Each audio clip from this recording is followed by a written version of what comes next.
আজ অনেক দিন পর না অনেক বড় উঠোন ঝাড় দেবো। তো সকাল সকাল উঠে গেছি ওই 6টার দিকে, তারপরে চলে এসেছি উঠোন ঝাড় দিতে।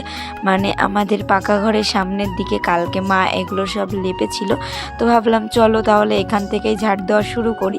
আর এই উঠোনটা না অনেকটাই বড়, বলতে গেলে পুরো সামনে থেকে পিছন অবধি লেপেছে, পুরোটাই ঝাড় দিতে হবে। আর ওইদিকে দুষ্টু গেছিলো বলে দুষ্টুকে আবার ধাইয়ে বাড়ির দিকে নিয়ে আসলাম। আর ওইদিকে দিদিরা এখনো ঘুম থেকে ওঠেনি, তাই জন্য আমি ওদের ঘরের সামনেটাও পরিষ্কার করে নিয়ে আসলাম। আমি অনেকদিন ব্লগ দিচ্ছি না, কারণ হচ্ছে গিয়ে আগে যাও বা ভিউজ হতো, এখন অনেকটাই কমে গেছে ভিউজ হওয়া।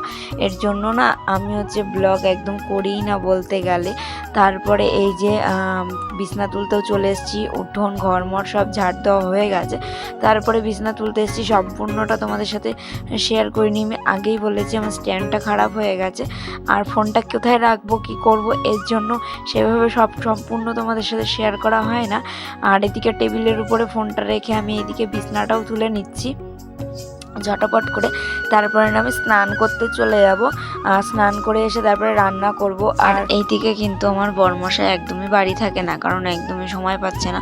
আমার না অনেক দিন ধরে মনে হচ্ছে যে আমার বরমশাইয়ের সাথে একটু ঘুরতে যাব, কিন্তু কি আর করব বলো, এতটা পরিমাণ কাজের চাপ যে ঠিকমতো খাওয়া দাওয়াটাও হয় না।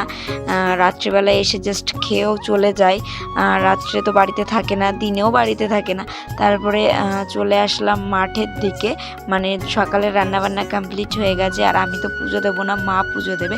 এর জন্য আমি মাকে মনে করে দিলাম যে চলো মা ধূপ তুলতে হবে। তো আমি বললাম যে আমিও একটু মাঠের দিকে যাই, মাকে বললাম। তো মা বললো যে চলো তাহলে মাঠের দিকে তোমাকেও নিয়ে যাই। আর আমাদের সাথে সাথে দুষ্টু চলে এসছে, আর মা ওইদিকে ধূপ তুলছে।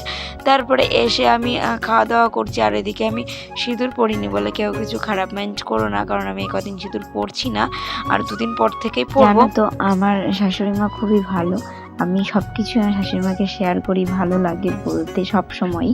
তারপরে এই যে বরমশাই জামা কাপড় কেচে দিয়েছিলাম, সেগুলো আবার মেলতে চলে আসলাম। আর তার মধ্যে আমি দেখছি ছাদটা খুব নোংরা হয়ে রয়েছে, যেহেতু এখন খুব পরিমাণ পাতা পড়ছে। আমাদের এইখানেই লম্বু গাছ আছে একদম পাশে, তাই জন্য ভাবলাম যে চলো তাহলে ফাঁকা আছি যতক্ষণ, তাহলে আমি হচ্ছে গিয়ে ছাদটা ঝাড় দিয়েই নিই। আর মার তো মাজায় ব্যথা, সেরকম একটা পারবেও না, তাও উঠোন তো মাই লেপেছে, আমি রান্না করছিলাম বলে আগের দিনকে। তো আমি ভাবলাম যে ভালো করে ঝাড়ও দেওয়া হবে, তাই চলো। তার মধ্যে আমারও কিন্তু শরীর ভালো না, তাও ভাবলাম যে না, ঝাড় দেওয়াটা খুবই দরকার। ছাদটা এরকমভাবে নোংরা হয়ে পড়ে রয়েছে, একদমই ভালো লাগছে না, তাই যে ভালো করে ঝাড় দিয়ে নিচ্ছি। আর ছাদটা আমাদের প্রচুর বড়, যেমন ঝাড় দিতেও কষ্ট, মানে ঘর মুছতেও সেরকম